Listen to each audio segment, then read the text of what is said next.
Nous avons estimé que la Covid-19 peut être qualifiée de pandémie. Pandémie n'est pas un mot à utiliser à la légère ou avec négligence. Une pandémie qui restera dans l'histoire comme étant la première à avoir bouleversé la marche du monde. Des changements brutaux que nous avons suivis de la Chine à l'Italie, en passant par le Brésil ou bien encore les États-Unis. Une crise que chacun a vécue à sa manière. Ça va? Vous savez jusqu'à quand vous devez rester en quarantaine? Jusqu'à vendredi prochain. Confinés ou bien en première ligne. Autant d'aventures humaines parfois exceptionnelles que nous avons voulu mettre en lumière. Le système n'a pas pu prendre en charge tous les patients. Il a fallu faire un choix. Et ils ont choisi de ne pas soigner les plus âgés. Nous sommes partis à la rencontre de ces anonymes qui ont joué un rôle dans ce scénario inédit. Unité 010, j'ai un patient avec des symptômes potentiels de Covid-19. Ok, bien reçu. Des tranches de vie aux quatre coins du monde pour mieux connaître leur motivation. Finalement, personne n'est en sécurité si tout le monde n'est pas en sécurité. Leur état d'esprit, leurs craintes, leurs doutes, leurs espoirs. Stopper la propagation du virus.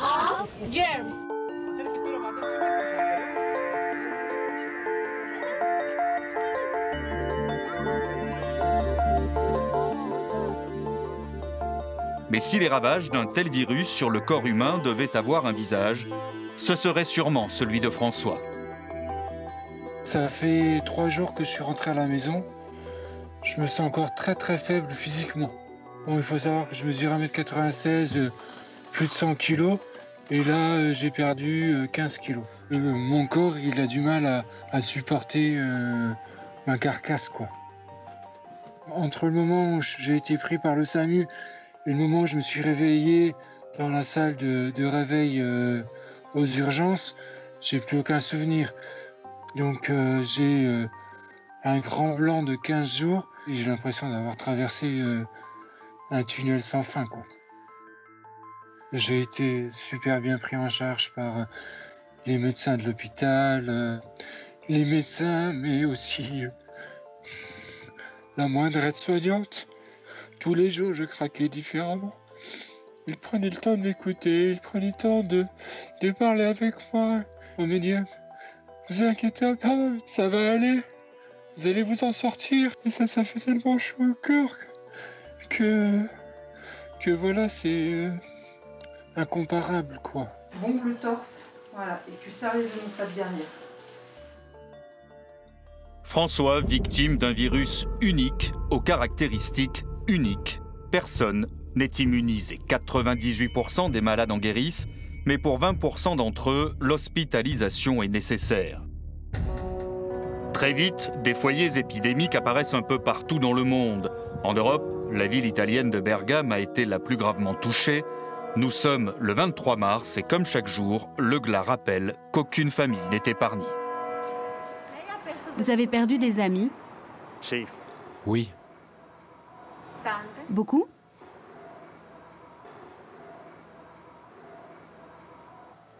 Non. C'est difficile pour vous, les plus anciens. Oui. Je ne me l'explique pas. Même les scientifiques ne nous donnent aucune réponse pour le moment sur le nombre de morts qu'il y a ici. Pour se rendre compte de l'ampleur de la tragédie, il n'y a qu'à lire la presse locale. Alors ceci est l'Eco di Bergamo, c'est le journal de Bergame, celui que tout le monde lit ici.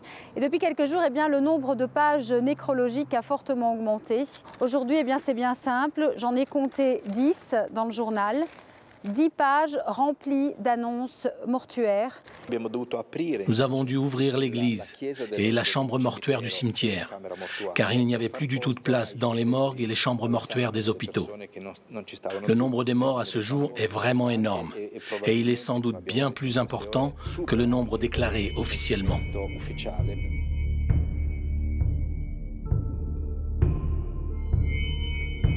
Seuls les corbillards peuvent franchir les grilles du cimetière au rythme d'un enterrement toutes les demi-heures en l'absence des proches et membres de la famille. Bergame, ville martyre, où faute de place dans les crématoriums de la ville, l'armée achemine de nuit des cercueils par dizaines dans les communes voisines.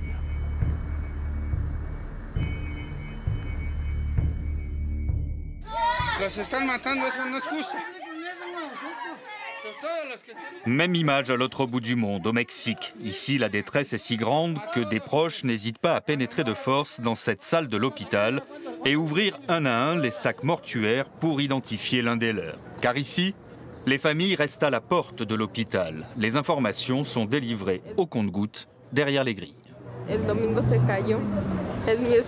Ce dimanche, mon mari est tombé et s'est fracturé la hanche. Maintenant, on vient me dire qu'il a le Covid. Ils l'ont transféré en soins intensifs, je ne pourrai plus le voir. Mais il n'avait aucun symptôme, on était seulement venus pour sa hanche. C'est ainsi que cette femme apprend la mort de son mari. Ils m'ont laissé sans nouvelles de mon mari, c'est injuste. Ils les tuent là-dedans ou quoi? On est traités comme des animaux.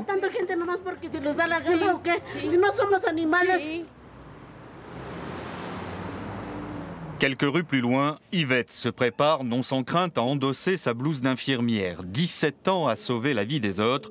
Aujourd'hui, c'est directement la sienne qui est menacée. Les soignants accusés de propager le virus tueur. On m'a attaqué plusieurs fois en me jetant de l'eau chlorée au visage, ce qui m'a empêché de voir mes agresseurs. J'ai même eu une infection de l'oreille. J'ai aussi un collègue qui était à moto avec son uniforme et qu'une voiture a fait exprès de renverser. Son cas est loin d'être isolé. Humiliation, insultes, des soignants expulsés des transports en commun ou bien de magasins jusqu'à la violence physique et les coups. Le phénomène est tel qu'un avocat est chargé de centraliser toutes les plaintes au nom du gouvernement. C'est dû à la peur, à l'ignorance, aux préjugés. Mais j'insisterai aussi sur la violence de la société mexicaine, qui a augmenté ces dernières années. Et ce n'est pas seulement celle des cartels de drogue, mais tout notre quotidien qui est devenu plus violent. La police a dû être déployée devant les hôpitaux et les personnels soignants ont reçu pour consigne de dissimuler le moindre signe distinctif. Quand je sors, j'enlève mon uniforme et je mets cette chemise normale. Parce que je ne veux pas qu'on puisse m'agresser. Je veux pouvoir rentrer chez moi tranquillement, sans me faire attaquer. L'autre quotidien des personnels soignants est bien la peur de ramener le virus à la maison. Paulina, médecin à Santiago du Chili, témoigne d'une situation à laquelle personne n'était préparé. Je file sous la douche avant de faire un bisou à mon fils. C'est effrayant de voir comme les médecins ne sont pas protégés. C'est comme si on envoyait des soldats dans les tranchées avec des fusils cassés. Les hôpitaux de la capitale chilienne accueillent 80% des malades du coronavirus du pays. Je n'arrive pas à respirer. Le manque de moyens est si criant que Paulina a dû elle-même acheter sa combinaison de protection. Dans les hôpitaux publics, il peut y avoir facilement 7 à 8 heures d'attente, et même plus. Le système de santé est saturé. Remettez votre masque. L'hôpital public est déplorable et avec cette crise, il est encore plus vulnérable. C'est pour cela que nous voulons le défendre. Nous sommes prêts à nous battre, mais nous ne voulons pas en être les martyrs. Dans le quartier populaire où elle réside, les habitants gagnent bien moins que le salaire moyen au Chili. L'accès aux soins est difficile. Alors une fois par semaine, elle donne des consultations gratuites. Paulina est une héroïne des temps modernes, une leader, un exemple à suivre pour les jeunes du quartier. En venant ici, j'apporte ma petite pierre à l'édifice pour améliorer la condition de mes voisins. De Santiago du Chili au luxuriant quartier de Beverly Hills, il suffit de partir à la rencontre du docteur Lévy pour se rendre compte que l'inégalité face aux soins est aussi une réalité que ce médecin français côtoie depuis 37 ans. Vous n'avez rien, vous avez des poumons sains. Donc c'est une bonne chose pour l'instant, il faut quand même vous protéger. 28 millions d'Américains ne possèdent pas de couverture maladie dans un pays où une journée d'hospitalisation peut coûter jusqu'à 40 000 €. On apprend très vite ici qu'on ne peut pas vivre sans une assurance médicale. En France, on a liberté, fraternité, égalité. Ici, il n'y a pas d'égalité. Quand le docteur Lévy rentre chez lui, même en famille, il se retrouve isolé dans la grande maison. Par sécurité, sa femme, ses 4 enfants et ses 10 petits-enfants n'ont plus le droit de l'approcher. Ma femme aurait souhaité que je ne travaille pas, mes enfants non plus. Ce n'était pas ma conception. J'aurais eu l'impression d'avoir abandonné mes patients qui me font confiance tout le reste du temps.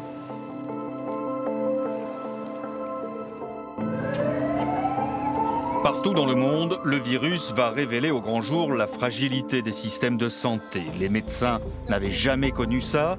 Le 11 mars, l'OMS parle désormais de pandémie, les hôpitaux sont débordés et les personnels de santé deviennent les tout premiers lanceurs d'alerte, comme à l'hôpital de la Pitié-Salpêtrière à Paris, où vient de mourir le premier patient atteint du virus en France. On a devant nous une crise, une épidémie qui arrive. On sait que certains pays sont d'ores et déjà beaucoup plus même touchés que nous. Ça suppose de s'organiser à chaque étape sans doute différemment et on va devoir l'affronter au mieux. Le risque est grand parce que le système, en tout cas des hôpitaux publics, est actuellement, je dirais, en partie sinistré. En d'autres termes, les moyens qu'il faut injecter pour qu'il y ait des personnels pour s'occuper des lits, c'est des moyens qui sont urgentissimes. Les responsables politiques sont interpellés sur leur gestion de la crise. Il faut dire que les services d'aide médicale d'urgence saturent, comme ici, dans le nord de la France. Est-ce que vous toussez, monsieur? Est-ce que vous avez pris sa température? Est-ce qu'elle fait de la fièvre? Volontaires et étudiants ont dû renforcer les effectifs. Certains soignants viennent même travailler sur leur jour de repos. Et si les hommes tiennent, parfois, les machines lâchent. L'informatique de service s'est arrêtée. Pas longtemps, puisque les ingénieurs sont immédiatement arrivés. Pourquoi? Simplement parce qu'il y avait tellement de dossiers que les disques durs qui nous permettent d'engranger les dossiers n'avaient plus assez de mémoire. On n'avait jamais imaginé qu'on puisse en arriver là en si peu de temps. Dès la mi-mars, l'épidémie s'emballe en Espagne. En 10 jours, le système craque dans les hôpitaux. Ces images de patients allongés à même le sol choquent tout un pays et bien au-delà. Ce qui me préoccupe, c'est cette erreur la plus marquante de toutes au niveau global.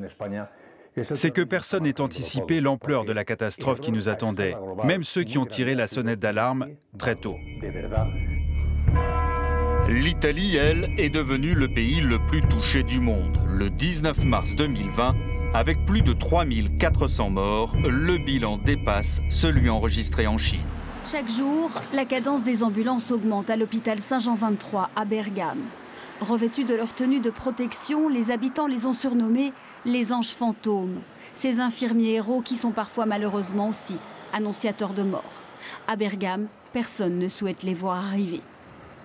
Flambant neuf, l'hôpital compte 1000 lits. 500 sont occupés par les patients Covid-19, une centaine en thérapie intensive.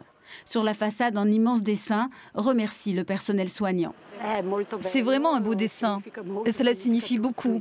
Cela signifie tout en ce moment, car en fin de compte, nous sommes entre leurs mains. Toute la direction sanitaire de l'hôpital est positive au coronavirus. 30% du personnel soignant sont touchés, certains en réanimation, d'autres décédés. L'hôpital ne tiendra pas à ce rythme, affirme le docteur Dontiga, qui nous répond par Skype. Heureusement, jusqu'à maintenant, nous n'avons pas encore vraiment dû choisir entre les patients. Laisser sans soins ceux qui, en temps normal, auraient été réanimés. Mais cela arrivera. Si le nombre de patients continue d'augmenter, le choix deviendra inévitable.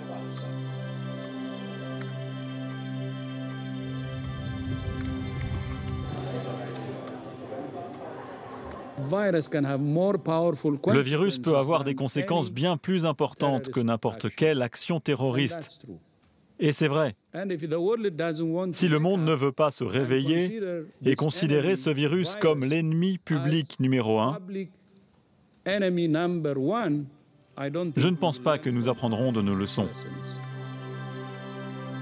À ennemi exceptionnel, mesure exceptionnelle. Tout est parti de Chine, de la ville de Wuhan et ses 11 millions d'habitants. Le virus, qui tue 3 fois plus qu'une grippe saisonnière, 10 fois plus que le H1N1, à l'origine lui aussi d'une pandémie, se répand en un temps record auprès de la population. La République populaire impose les premières restrictions et ne peut qu'avouer son impuissance. S'agit-il d'un nouveau virus, de sorte que notre compréhension de celui-ci est limitée? Nous ne sommes toujours pas sûrs des changements potentiels de l'épidémie. Nous ne maîtrisons pas encore totalement son évolution. Un virus inconnu, pas de traitement ni de vaccin disponible. La Chine opte pour une solution radicale, jamais envisagée dans le cadre d'une crise sanitaire: stopper la circulation des gens pour empêcher la propagation du virus. Le confinement strict des personnes est ordonné. Le 22 janvier, 3 villes de la région du Hubei sont placées sous quarantaine, soit près de 70 millions d'habitants. À Wuhan, par exemple, le foyer de l'épidémie, les habitants ont été soumis à un confinement total avec interdiction formelle de sortir de chez eux. Si les autorités ont réussi à contenir l'épidémie, c'est parce que la Chine est un régime autoritaire et pas sûr que les mesures draconiennes mises en place ici soient acceptées dans les démocraties occidentales. Et pourtant, la méthode chinoise sera appliquée dans la plupart des pays où le virus fait son apparition, à commencer par l'Italie. Le 9 mars, le pays tout entier est confiné. Le 15 mars vient le tour de l'Espagne, le 17 la France, le 18 la Belgique. L'Europe devient l'épicentre de l'épidémie. Puis très vite, ce sont près de 80 pays ou territoires dans le monde qui mettent en place des mesures de confinement, total ou partiel. Comme vous le voyez derrière moi, les rues de Londres sont vides et cela fait maintenant 3 jours depuis que Boris Johnson et son gouvernement ont demandé aux citoyens britanniques de rester chez eux pour un confinement total. En Tunisie, on est à quelques heures seulement maintenant du confinement général décrété par les autorités. À partir de demain, dimanche, plus personne ne pourra sortir de chez soi. Le 2 avril 2020, la barre symbolique du million de morts dans le monde est franchie. Ce jour-là, plus de la moitié de la population mondiale est confinée.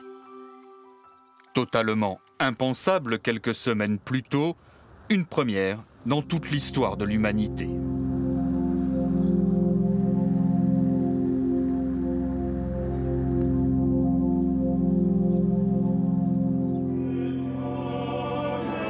Qui aurait pu imaginer un dimanche de Pâques 2020 célébré à huis clos par le pape François dans une basilique Saint-Pierre vide?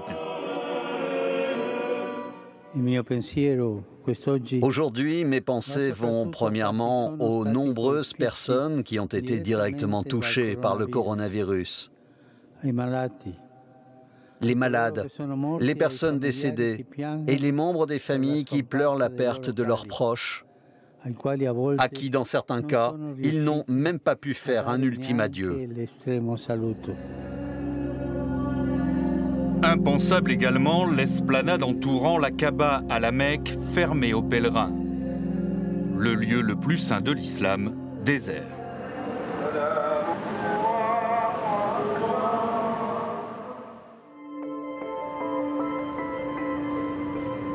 Le monde se referme sur lui-même de façon soudaine, comme à New Delhi, où la capitale indienne et ses 22 millions d'habitants se retrouvent confinés sans avoir eu le temps de s'y préparer. Les autorités annonçaient un couvre-feu d'une journée seulement. Avant de changer d'avis dans la nuit, le confinement durera plusieurs semaines.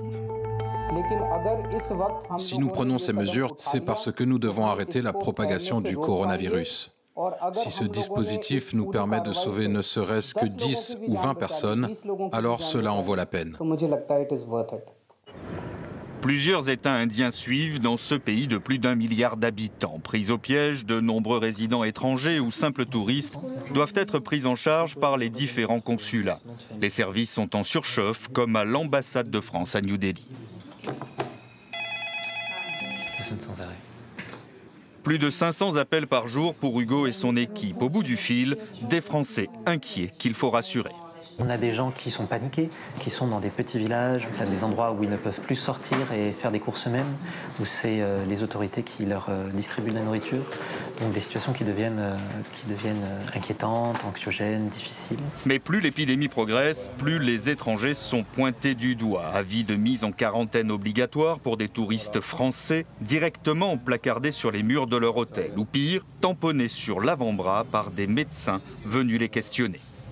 On a peur quand même que les Indiens ils commencent à être très racistes. Dans les rues de Mumbai, c'était des Indiens qui se bouchaient le nez, qui frôlaient les murs pour pas nous toucher. Ils nous expliquent qu'eux, ils peuvent pas l'avoir parce qu'il fait plus de 27 degrés chez eux. qu'eux, ils ne mangent pas de viande et que du coup, c'est les étrangers qui le ramènent. Que l'on soit en Inde ou ailleurs dans le monde, la problématique reste la même. Les frontières sont fermées, les moyens de transport paralysés, à commencer par la quasi-totalité des avions cloués au sol. Là aussi, une grande première dans l'histoire de l'aviation commerciale. Résultat, des millions de voyageurs se retrouvent bloqués loin de chez eux, sans le moindre billet retour en poche. Peut-être la semaine prochaine, mais il n'y a rien de sûr. L'aventure de Laura et son compagnon s'arrête sans prévenir au Pérou. Ce qui s'est passé, c'est que nous, on était sur un voyage au long cours de l'Alaska à la Patagonie et on s'est retrouvés à Cusco pour un volontariat il y a maintenant 1 mois. On a commencé à travailler ici, il y avait très peu de cas au Pérou et puis les cas ont un petit peu augmenté, 30 cas, 40 cas. Et au bout d'un moment, du jour au lendemain, le président du Pérou a pris une décision qui me semble très sage, c'est de mettre tout le pays en quarantaine d'un coup. Les aéroports ont également tout de suite été fermés. Et on est resté bloqué à Cusco. Il y a bien eu l'espoir d'un avion pour Lima, mais il a fallu faire demi-tour. Mehdi est venu pour une courte formation en France et pour lui aussi, le piège s'est refermé. Impossible de rentrer au Maroc, bloqué chez des amis à Paris depuis 8 semaines. Actuellement, on n'a aucune information de comment ça va se passer par la suite, ni de la manière avec laquelle on serait rapatrié. C'est comme si on est en détention provisoire. Chaque jour, il appelle les services consulaires, en vain. Vous êtes bien au consulat général du Royaume du Maroc à Pontoise. D'autres Marocains ont même tenté le trajet jusqu'au sud de l'Espagne. Là aussi, tout est bloqué. Ce retraité dort dans sa voiture depuis 2 mois. Je viens de France, j'ai fait 2200 km. Et une fois ici, on me dit « Retourne en France, refais 2200 km ». Je leur ai dit non, je vais rentrer au pays.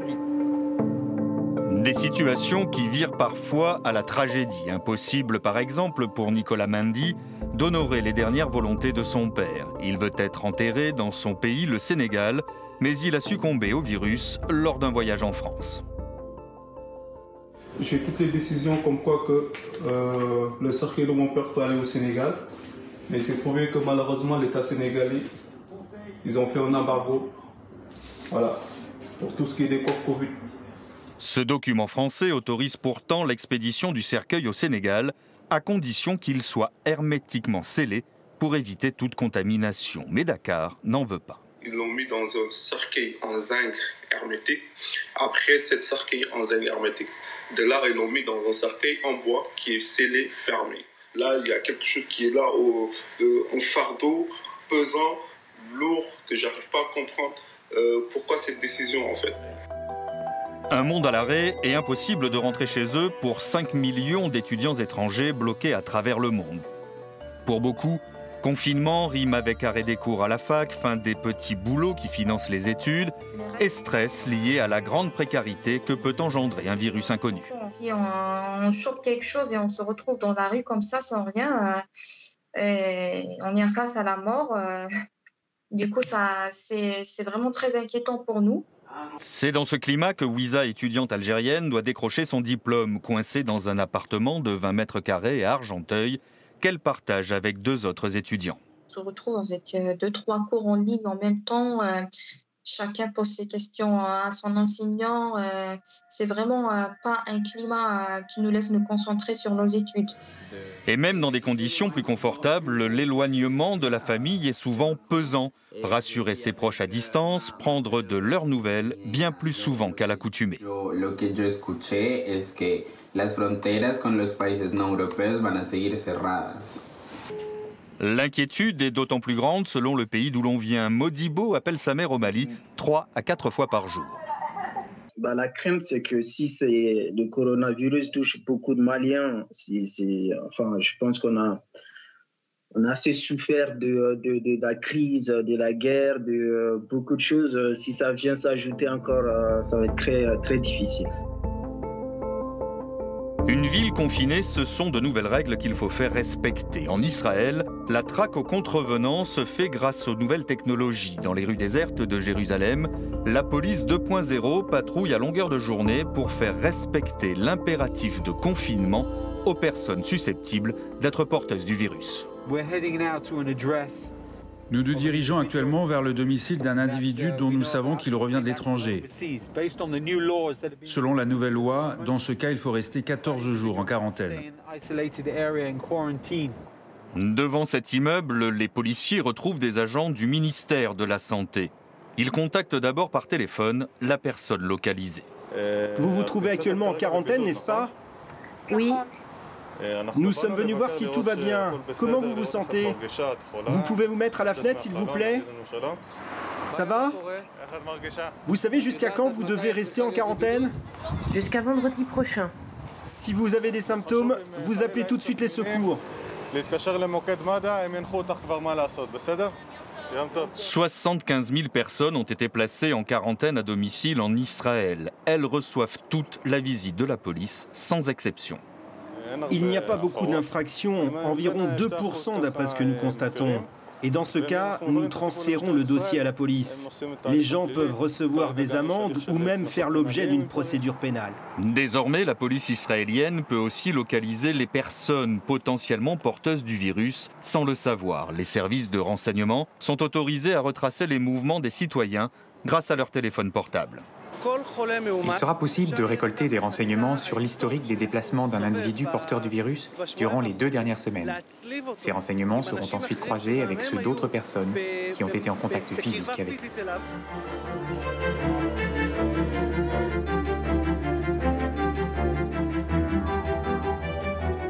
Tous les moyens sont bons pour tenter d'enrayer la propagation du virus, même s'il faut limiter pour cela le respect de la vie privée.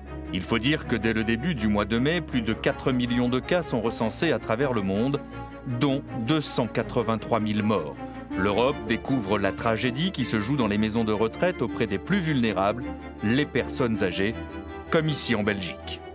La principale inquiétude des autorités, ce sont les maisons de retraite. Dans les chiffres annoncés hier, 40% des morts l'ont été dans ces établissements. Et la situation, eh bien, elle empire ici. En cause un important taux d'absentéisme, des soins qui ne sont plus prodigués aux résidents. Certains chutent et ne sont pas relevés rapidement. D'autres pensionnaires souffrent également de déshydratation. Résultat, eh bien, c'est l'armée belge qui a dû intervenir dans plusieurs établissements.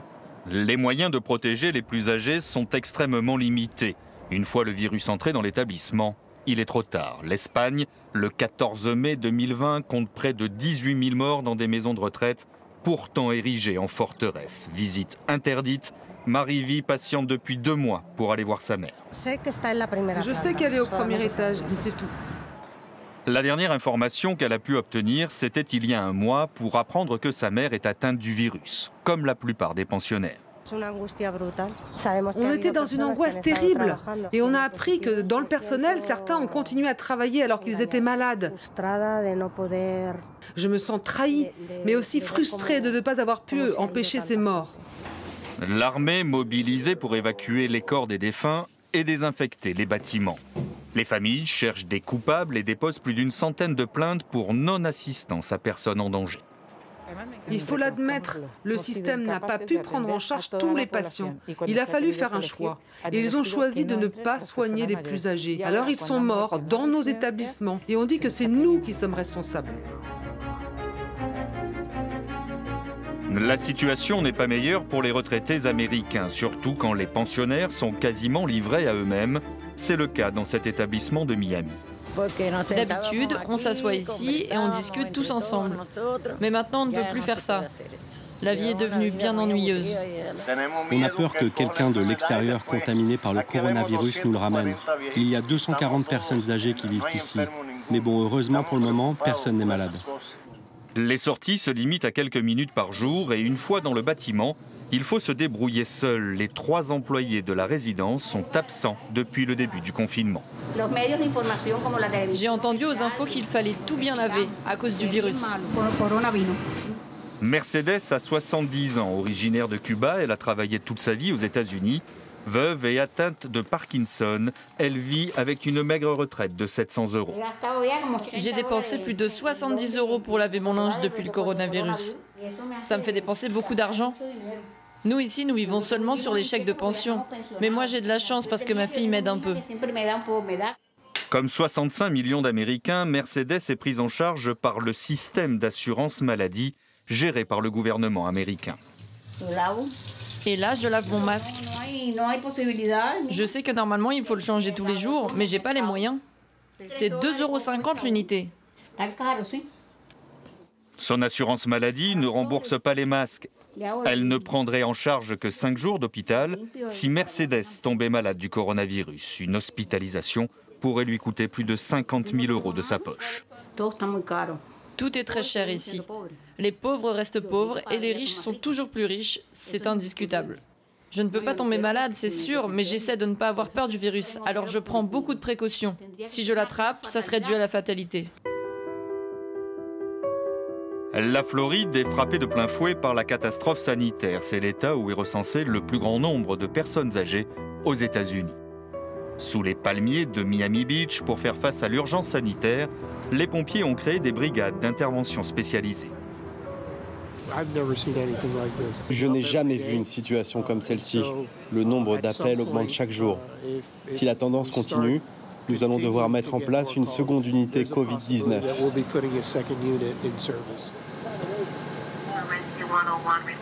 Unité 010. J'ai un patient avec des symptômes potentiels de Covid-19. Ok, bien reçu. La patiente est âgée de 62 ans. Elle a de la fièvre et une forte toux. On ne l'amène pas cette fois-ci.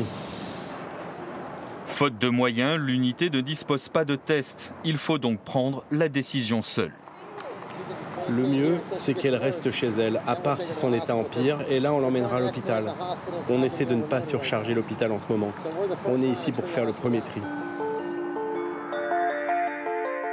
Et si cette crise devait avoir un symbole, ce serait bien celui du masque. La pénurie dans le monde est généralisée.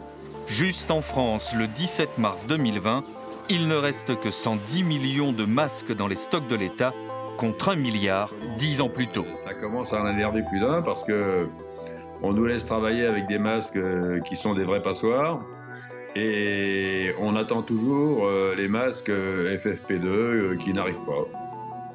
Masques et autres protections de base qu'il faut fournir au plus vite aux personnes les plus exposées. C'est là qu'interviennent les makers, que l'on peut traduire par les faiseurs.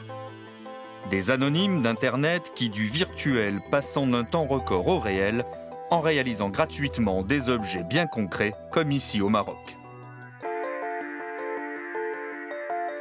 Pendant ce temps, dans un local de Khartoum, Eba et ses camarades travaillaient aussi pour la communauté. Ce groupe d'étudiants en médecine et de jeunes salariés soudanais s'improvise fabricants de gel hydroalcoolique. Ces volontaires se sont formés sur le tas. Des médecins spécialisés nous ont montré comment faire du gel hydroalcoolique. Et ensuite, on a appris des uns des autres.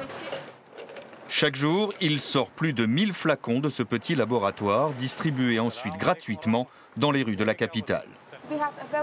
Nous avons un système de santé très fragile. Nous ne pouvons pas faire face à une pandémie de coronavirus. C'est pour ça qu'on doit mettre l'accent sur la prévention.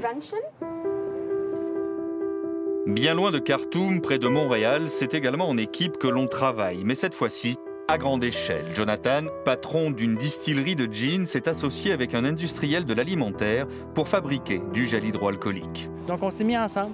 Moi j'avais l'alcool, lui avait la technologie, les équipements et les éléments nécessaires comme la glycérine et la cellulose. Puis on a décidé de fabriquer ensemble ce gel-là.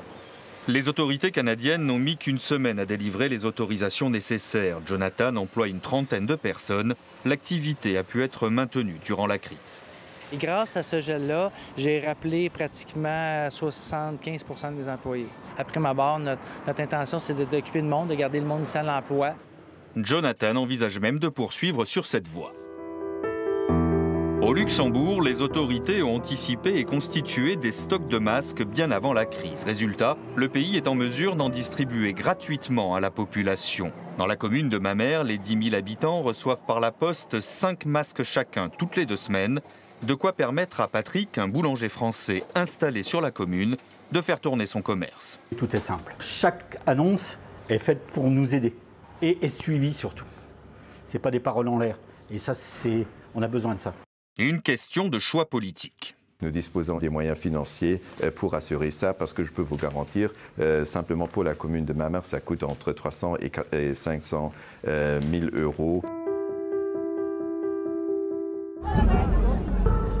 À l'autre bout de l'Europe, c'est une véritable bombe sanitaire qui menace d'exploser dans les îles grecques. Plus de 40 000 réfugiés vivent dans des conditions désastreuses, répartis dans 5 camps, initialement prévus pour accueillir 6 000 personnes au total. Un tiers de ces réfugiés, les grands oubliés de la crise, sont des enfants. On n'a même pas d'eau pour se laver les mains. Firuzan, 11 ans, a perdu son père, assassiné par les talibans en Afghanistan. Elle est arrivée de Turquie il y a 1 an, avec son petit frère et sa mère. On ne fait rien pour nous ici. Lorsqu'un de mes enfants tombe malade, on nous dit que les médecins grecs n'ont pas le temps. Depuis le confinement en Grèce, rares sont les ONG à travailler encore au camp de réfugiés de Moria. Résultat, promiscuité, manque d'hygiène, de soins, un cocktail explosif. Il faut donc s'organiser seul à travers un projet baptisé La Vague de l'Espoir, créé pour les réfugiés, par les réfugiés. Pour stopper la propagation du virus. Parmi les actions concrètes, cette école laïque où Firuzan a appris les gestes barrières. Les enseignants sont des réfugiés, tout comme les docteurs. Les habitants de ce camp vivent dans une situation critique, car dans un espace très réduit se trouvent plus de 25 000 réfugiés. C'est par conséquent très difficile de contrôler l'éventuel développement du virus. Le projet mise sur la sensibilisation pour éviter la contagion et la propagation, à l'image de ce petit film réalisé avec des téléphones.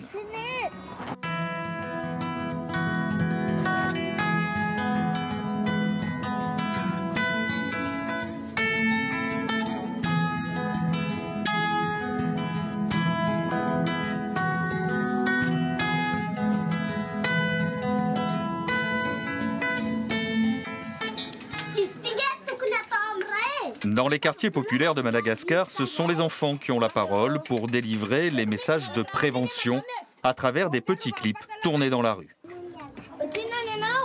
Tablier enfilé, concentré sur sa gestuelle, Fafa, 9 ans, est en plein tournage. Top, hein? Allez, top, action. Elle joue le rôle d'une vendeuse de rue durant le confinement à Madagascar. Dans ces vidéos postées sur Facebook qui ont ému près de 500 000 internautes en 2 semaines, cette troupe de théâtre d'enfants pose un autre regard, touchant et poétique, sur le quotidien des plus démunis durant le confinement. J'en ai presque eu la migraine et ça me mine. Je n'ai gagné que 12 centimes avec mes goyaves. Ma famille et moi, on va dormir sans manger. Pourtant, j'espérais pouvoir vendre mes feuilles de thé. Une critique en chanson et en rime qui sonne juste, car les comédiens vivent réellement ce qu'ils jouent. Depuis le confinement, les parents de Fafa ont vu leur revenu passer de 7 à 1 euro par jour.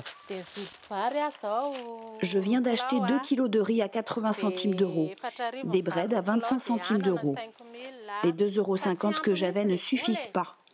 Nous devons tenir toute une journée avec cette somme. À travers l'humour et la poésie, la metteuse en scène veut surtout interpeller l'État sur des sujets tabous, comme les détournements des aides destinées aux plus vulnérables. Notre objectif, c'est que l'État regarde de plus près ce qui se passe à la base et vérifie qui surveille les aides données par l'État. On a l'impression que le président ment, car nous ne recevons pas d'aide, alors que le problème vient des responsables qui ne les distribuent pas.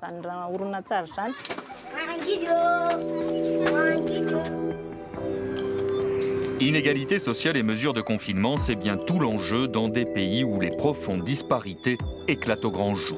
Dans certains pays comme le Brésil, il faut choisir, manger ou se confiner. Au Brésil, l'isolement contre le coronavirus est directement lié à la classe sociale. Il s'agit d'une mesure prise surtout par ceux de la classe moyenne aisée, par ceux qui peuvent se permettre de rester à la maison et travailler de la maison. Mais ce n'est pas la réalité de la plupart des travailleurs qui sont obligés de sortir tous les jours et prendre les transports en commun. Et au milieu, le président Jair Bolsonaro, qui harangue les foules, brave les consignes et s'en prend ouvertement aux gouverneurs des États du pays qui font le choix du confinement. Pour lui, l'économie avant la santé. Maintenant, c'est Brésil au-dessus de tout et Dieu au-dessus de tous. Message entendu pour ses partisans qui, eux aussi, bravent les interdits pour descendre dans la rue. On ne risque rien en plein air. Et surtout, Dieu est tout-puissant. Il connaît nos motivations et Bolsonaro est un homme des dieux. Des rues de Rio à la banlieue où Rogério, chef d'entreprise, prend la tête d'une manifestation de petits commerçants.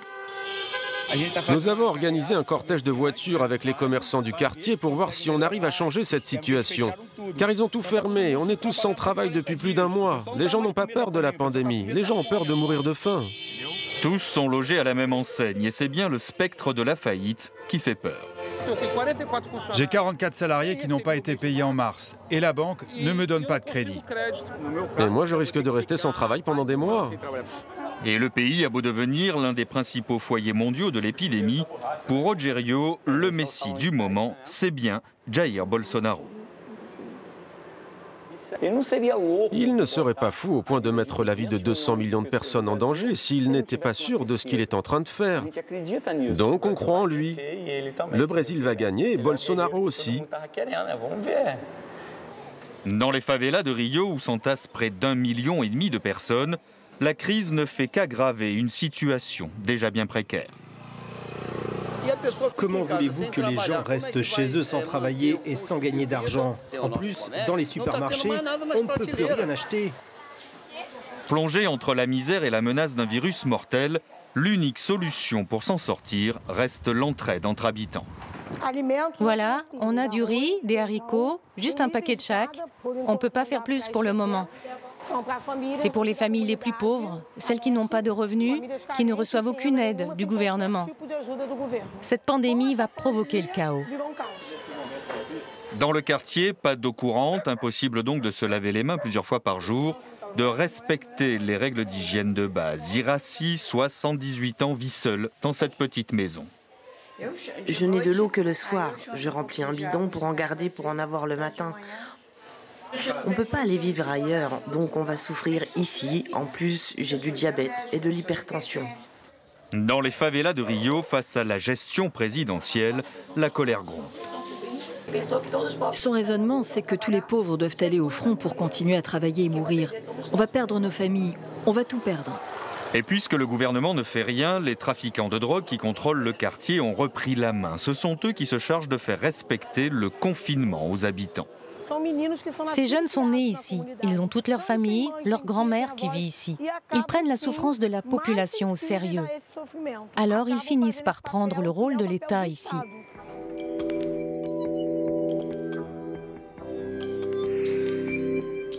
Mais l'épidémie ne fait pas de nuances. Le coronavirus a frappé avec la même force pays riches et pauvres. Dans certains endroits, la Suisse s'est découvert un autre visage, celui de la pauvreté, comme ici à Genève, où chaque jour, 1500 personnes font près d'1 kilomètre de queue pour obtenir de l'aide alimentaire. 1 kilo de pâtes, 2 kilos de riz, une bouteille d'huile, et puis après, des fois, on a des produits frais qu'on peut rajouter. Ça, c'est vraiment la base. Et tous les jours, il faut préparer un peu plus de sacs pour aider une population précaire, la plupart du temps sans statut social. Depuis le confinement, ils ne travaillent plus dans les ménages, dans les restaurants, dans l'hôtellerie, etc., etc. Ils ont tenu le coup quelques semaines, ils ont apporté de l'argent, et là, ils sont à bout. Et c'est pour ça qu'on a été d'accord de refaire ça, parce que vous pouvez parler avec les gens. Ils ne reçoivent pas d'indemnité, ils ne sont pas au chômage, ils n'en peuvent plus. Il y a des familles entières qui vivent de ce sac, et ce sac, il coûte 20 francs. Crise sociale doublée d'une crise sanitaire, impossible de pouvoir se payer le médecin dans cette situation. Donc on ne va pas vous demander votre nom ni où vous habitez, c'est juste une enquête pour MSF et les HUG pour connaître en fait votre situation de santé. On a l'habitude de faire ce genre de choses, mais on n'aurait jamais pu imaginer qu'on allait faire ça en Suisse, à Genève, juste à côté de chez nous.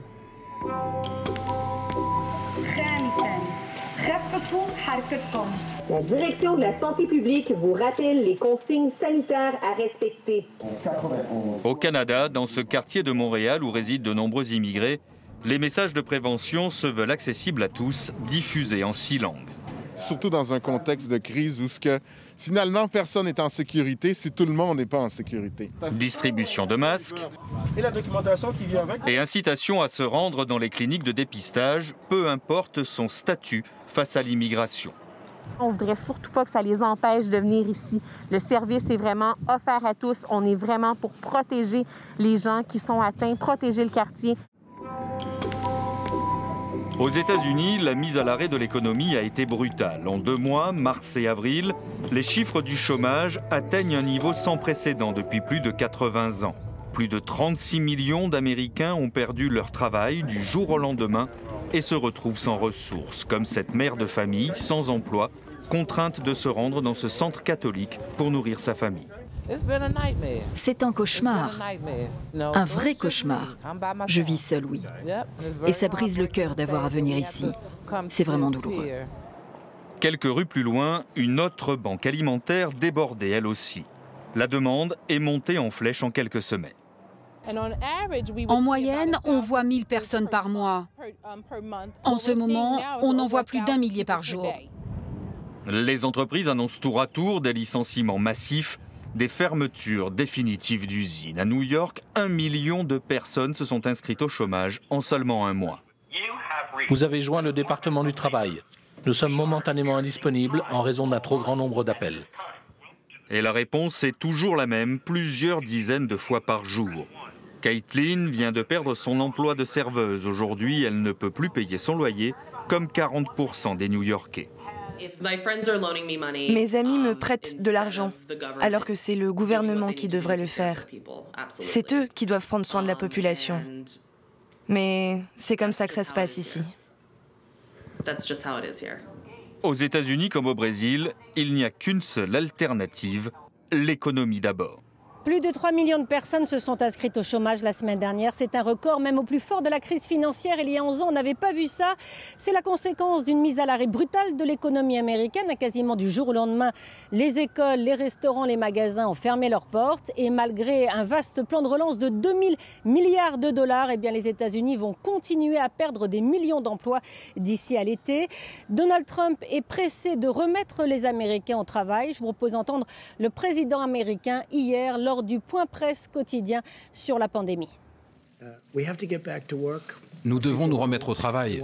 Notre peuple veut travailler. Ils veulent retourner au travail. Ils doivent y retourner. Nous allons parler de dates, nous allons parler avec beaucoup de grands professionnels. Mais ce pays a été construit sur la base du travail.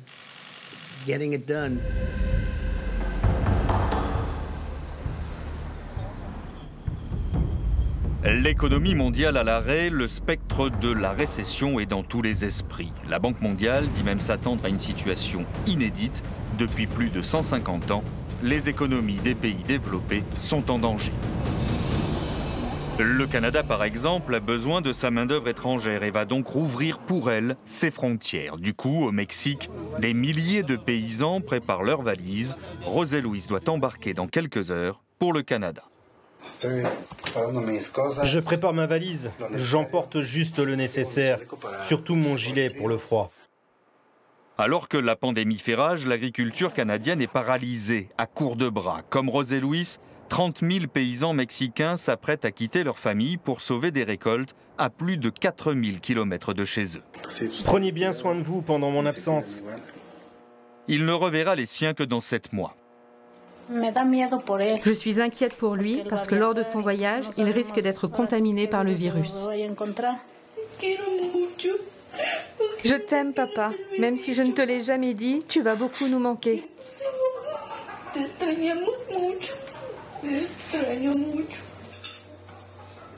La patronne de José Luis aurait dû les voir arriver début avril, mais au beau milieu de la crise sanitaire, ses employés ont failli ne jamais pouvoir venir. En voyant aussi que c'était impossible pour les travailleurs de voyager à ce moment-là, on s'est remis en question de qu'est-ce que ça va être notre saison cette année, comment on va faire pour y arriver. C'est plus qu'important. On a absolument besoin de ces travailleurs sur nos fermes là, pour le bon fonctionnement. Le soir même, l'aéroport de Mexico est vide. Seuls 3 vols au départ, 3 charters spécialement affrétés par le Canada pour transporter José Luis et 400 autres travailleurs. Écartez-vous, gardez votre distance de sécurité. Des mesures strictes ont été prises pour permettre cette migration. À leur arrivée au Canada, les travailleurs seront placés 14 jours en quarantaine, pendant lesquels ils seront payés par leur patron. J'ai reçu mon permis d'entrée au Canada. Maintenant, j'essaie de me concentrer sur mon travail et j'espère que tout se passera bien. Le virus fait plus de ravages au Canada que dans leur propre pays. Pour sortir de la pauvreté, des milliers de travailleurs comme eux n'ont pas d'autre choix que de braver la peur.